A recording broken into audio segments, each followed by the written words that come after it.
أعوذ بالله من الشيطان الرجيم. بسم الله الرحمن الرحيم.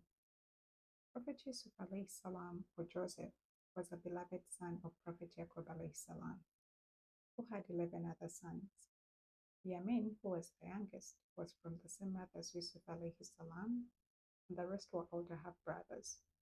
When Yusuf alayhi salam was still a young boy, he woke up one glorious morning delighted by the dream he had just had.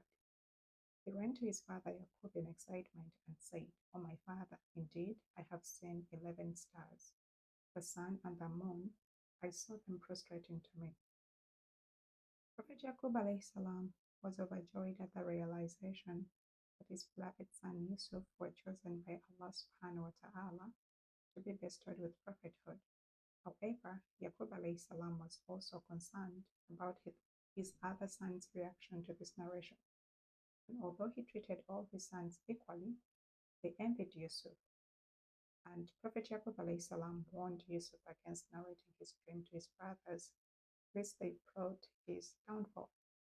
For with time, the malice in the hearts of the older brothers against Yusuf grew over the years. They envied Yusuf because they believed he was special and they were not. So, unable to handle their feelings, they devised a plan to get rid of Yusuf by throwing him down the well. So one day they approached their father Yaqub and suggested that he should permit Yusuf to join them on an outing. The Prophet Yaqub alayhi salam was reluctant to their request. And in verse 13 of Surah Yusuf he said, "Indeed, it saddens me that you should take him, and I fear that a wolf would eat him while you are unaware." But the brothers insisted that they would take good care of Yusuf and that he would enjoy himself. The next day, Yusuf set off with his brothers. They traveled far in pursuit of a well that was deep enough to throw their brother Yusuf in. When they reached the well, in the pretext of drinking water, they drove Yusuf to it. They grabbed him, took off his shirt. Yusuf pleaded with them and he asked them to let go, but they overpowered him and eventually they threw him down the well. Then they ran home to their father, Yaqub, with Yusuf's shirt smeared with sheep's blood. And they cried in verse 17 of Surah Yusuf, they said, "Our father, we went racing with each other and left Yusuf with our belongings, and a wolf ate him." But Prophet Yaqub alayhi salam was suspicious of their story. In his heart, he knew that his son Yusuf was still alive, and that likely his sons were enticed by Shaitan to commit evil. He remarked and said, "Indeed, the wolf was merciful to have eaten up his son and not tear up his shirt." But he bore the suffering with patience and he prayed for the safe return of his son, Yusuf. Meanwhile, Yusuf alayhi salam managed to cling onto the stone ledge and he prayed fervently to Allah subhanahu wa ta'ala to grant him salvation. And soon a caravan that was bound for Egypt stopped at this well to fetch water. When the water drawer held up his bucket, he was shocked to see a boy clinging onto the rope. So the caravan people immediately shackled Yusuf and they took him along to Egypt, where news spread that a strikingly handsome and athletic boy was to be auctioned. This news piqued the interest of the elite and wealthy bidders who were eager to find out if the rumors were true. The auction went wild and the bids escalated rapidly, but ultimately Yusuf was sold to the highest bidder, who was none other than Al-Azeez, the chief minister of Egypt. Al-Azeez, who had no children, was completely taken with Yusuf, and he asked his wife to take good care of him, and that perhaps they would turn him into a slave or adopt him as their son. So Yusuf alayhi salam did not only grow up to be a handsome young man, but he was also blessed with exceptional knowledge and wisdom by Allah subhanahu wa ta'ala. It is narrated in a famous hadith in Sahih Muslim, hadith number 162a, that when Prophet Muhammad sallallahu alaihi wasallam ascended to heaven during the night's journey, he went through a gate and entered the third heaven, where he saw Yusuf, who was said to have been given half of the world's beauty. The Quran also reflects on Yusuf's virtues, stating in Surah Yusuf in verse 22, saying, "And when Yusuf reached maturity, we gave him judgment and knowledge, and thus do we reward the doers of good." So Yusuf's integrity and honesty captivated the heart of Al-Azeez, who entrusted him and put him in charge of his household. It was during this time that Yusuf salam was faced with his second trial. Zuleika, who was the wife of Al-Azeez, watched Yusuf day after day, her feelings intensifying to the point of obsession. So, overwhelmed by desire and unable to contain her feelings, she became desperate to fulfill them. And one day, when her husband was away from home, she closed the doors and invited Yusuf to her. In verse 23 of Surah Yusuf, Yusuf fearing Allah subhanahu wa ta'ala said, I seek refuge in Allah. Indeed, He is my master, who has made good my residence. Indeed, wrongdoers will not succeed. So Yusuf turned away from Zuleika and he headed towards the closed doors so as to escape. As Zuleika chased after him, and in desperation, she grabbed Yusuf's shirt from the back, which caused it to rip. And suddenly the doors opened, and Al-Azeez entered. So ashamed, Zuleika ran to her husband and said, what is the recompense of he who intended evil for your wife, but imprisonment or a painful punishment? Yusuf salam was baffled at his mistress's claims, and in verse 26 of Surah Yusuf he said, it was she who sought to seduce me. So Al-Azeez was a fair man, unsure who to believe and confused. He sought his wife's cousin for advice. And the cousin said in Surah Yusuf in verse 26, if his shirt is torn from the front, she has told the truth and he is of the liars. And thus Yusuf's innocence was proven, and Al-Azeez apologized to Yusuf on behalf of his wife's indecence. But he swore Yusuf to secrecy. And nevertheless, the news of Zuleika's pursuit spread, and other women started scorning her. So distressed, Zuleika planned to prove to them her helpless reaction towards Yusuf's handsomeness. So one day, she invited the women to a banquet at her residence where she served them with fruit along with knives. As the women were happily chatting away, slicing fruit, Zuleika summoned Yusuf, and the women looked up to Yusuf and they were astonished at such angelic beauty. And in the process, without realizing, the women cut their fingers. So Zuleika seized the moment to announce that this was the man for whom she was blamed. Zuleika again warned Yusuf that if he denied her, he would be imprisoned, to which Yusuf responded in verse 33 of Surah Yusuf, saying, my lord, prison is more to my liking than that to which they invite me. So that night, Zuleika convinced her husband Al-Azeez that the only way to safeguard her honor and his prestige was to imprison Yusuf.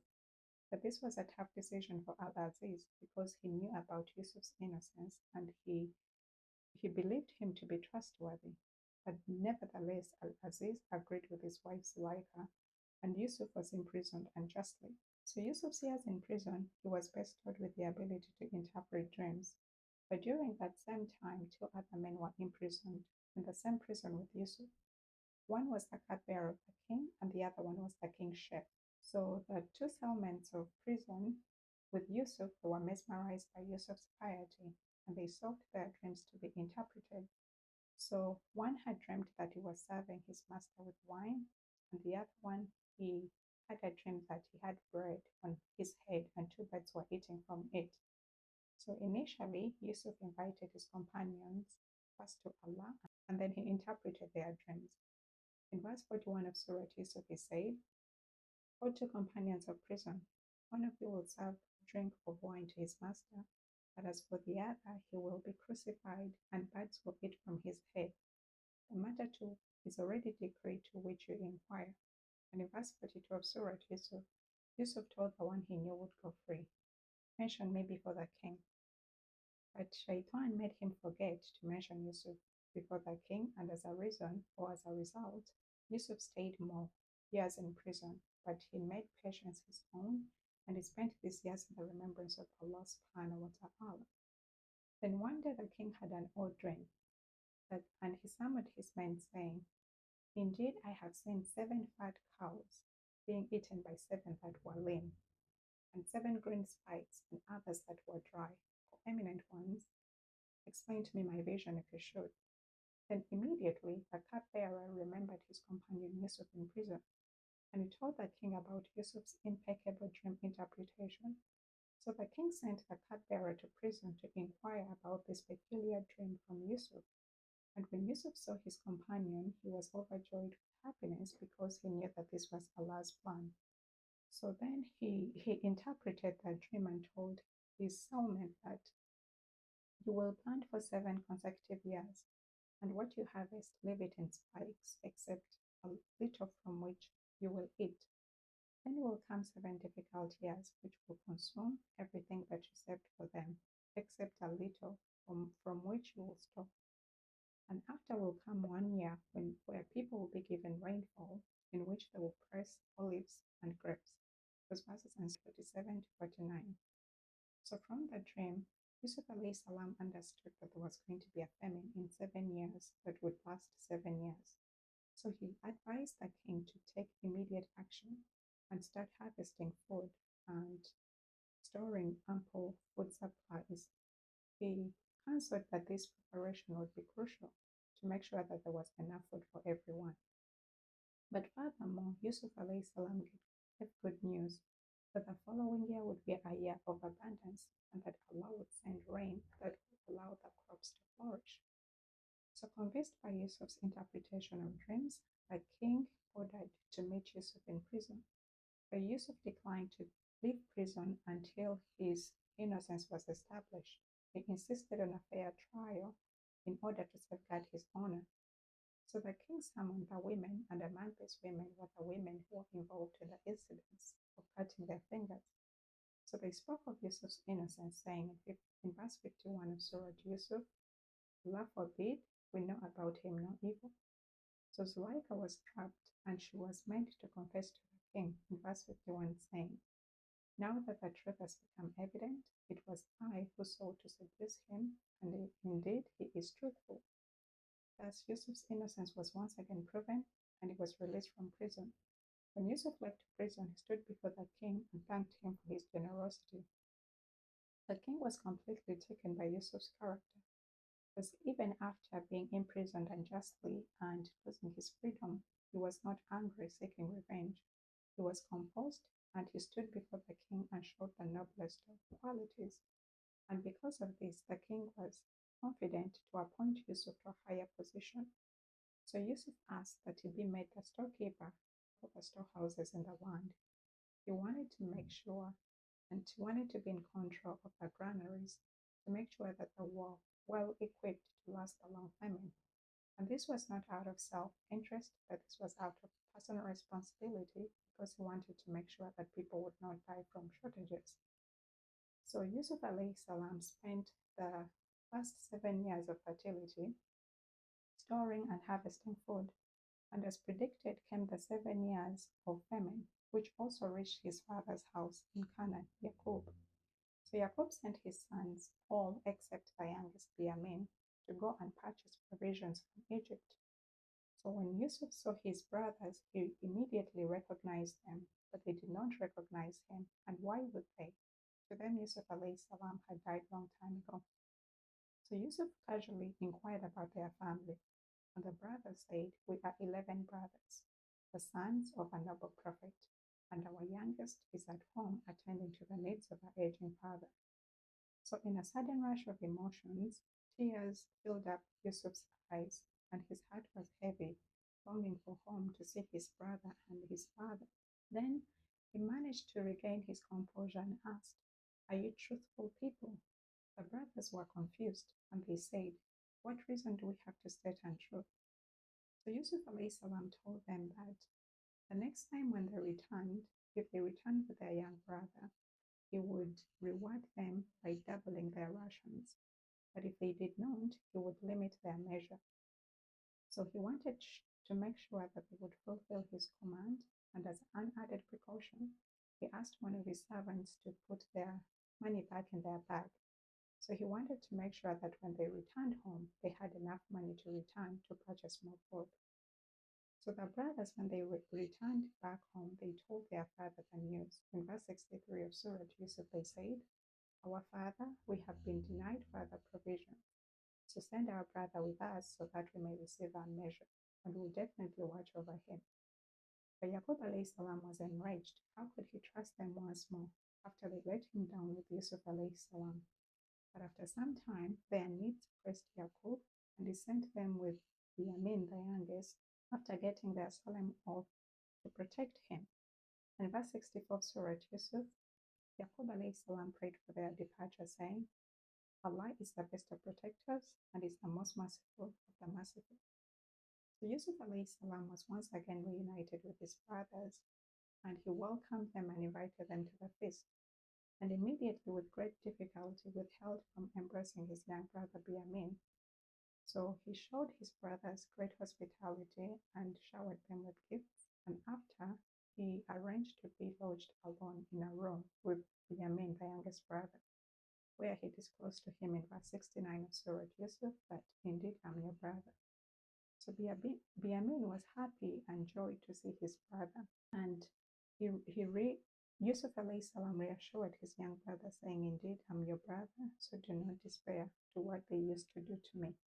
So the next day, Yusuf filled his brother's bags with grain, and he secretly planted the king's golden bowl in Biyamin's bag. So as the brothers were getting ready to leave, the soldiers closed the gates and they stopped the brothers. He told them that the king's cup had gone missing. Then the brothers in verse 73 of Surah Yusuf, they said, You have certainly known that we do not come to cause corruption in the land, and we have not been thieves. But the soldiers that inquired about the matter asked the brothers what would be the consequences if the thief was found amongst them. And with confidence, the brothers said, If the thief was amongst them, then he should turn himself in as a slave to the master of the cup. The brothers believed that this would be just to lend oneself over to the owner, as the thief had taken their property. So during the search, the soldiers found the cup in Biyamin's bag. The soldiers cried, saying, O caravan, indeed you have been thieves. So shock and distress immediately struck the brothers. Their thoughts rushed home to their aging father and their promise to protect the youngest Biyamin at all costs. They filled up their minds. They knew that Yaqub loved his youngest Biyamin very much, and ever since losing Yusuf, he was a form of relief to their father. And they knew that this new loss of Biyamin would completely devastate their father.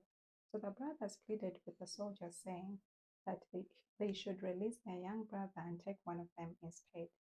But the soldiers refused, to which the older brother said in verse 80 of Surah Yusuf, I will never leave this land until my father permits me, for Allah decides for me, and indeed he is the best of judges. So the rest of the brothers left Egypt, leaving the oldest behind.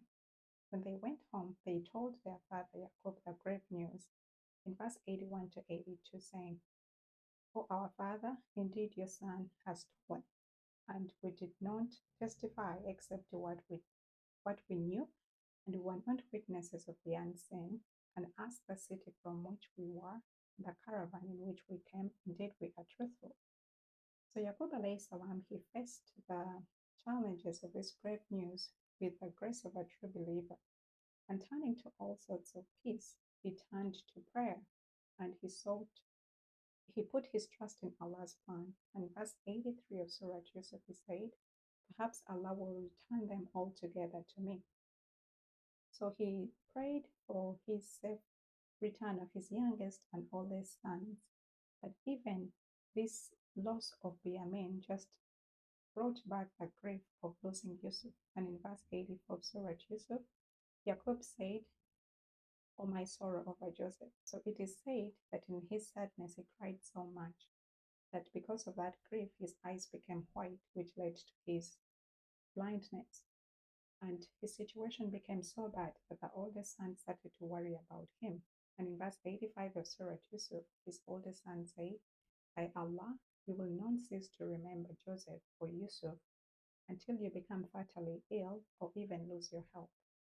In verse 86 of Surah Yusuf, in his steadfastness, Yaqub alayhi salam told his sons, I only complain of my anguish and sorrow to Allah, and I know from Allah that which you do not know. And in verse 87 of Surah Yusuf, he responded to his sons, saying, O my sons, go and search diligently for Yusuf and his brother, and do not lose hope in the mercy of Allah, for none loses hope in Allah's mercy except the disbelieving people.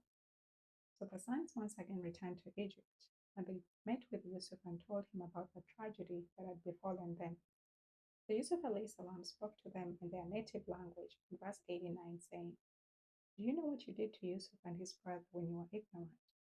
And it did not take the brothers so long to actually come to realize that this was actually their lost brother Yusuf salam.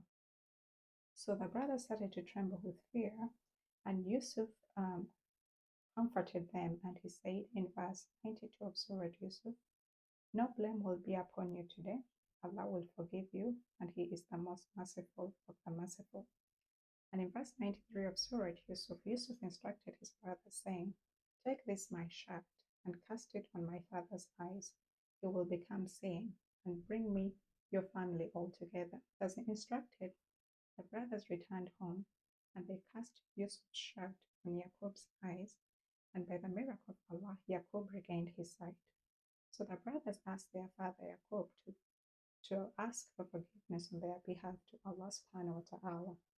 And afterwards they all together went to Egypt, where Yusuf welcomed them warmly. So Yusuf then rose his father to the throne, and in verse 100 of Surah Yusuf he said, O my father, this is the explanation of my vision of before. My Lord has made it a reality, and it was good to me when he took me out of prison and brought you here from Bedouin life, after Satan had induced between me and my brothers. Indeed, my Lord is settled in what he wills. Indeed, it is he who is the all-knowing, all-wise. So in Allah's infinite wisdom and mercy, he brought about the reunion of a father and son after so many years of separation. And in a beautiful fulfillment of Allah's decree, the surah that starts with a dream concludes with a dream becoming true. So Yusuf salam offered a dua, and he thanked Allah for the many blessings He had granted him. So Prophet Yusuf salam, from the dream, he knew from a young child that he was destined for greatness. But it seemed like at every turn of his life, he was faced with challenges and difficulty. At first, he was betrayed by his brothers. Then he was sold into slavery, and after he was imprisoned unjustly.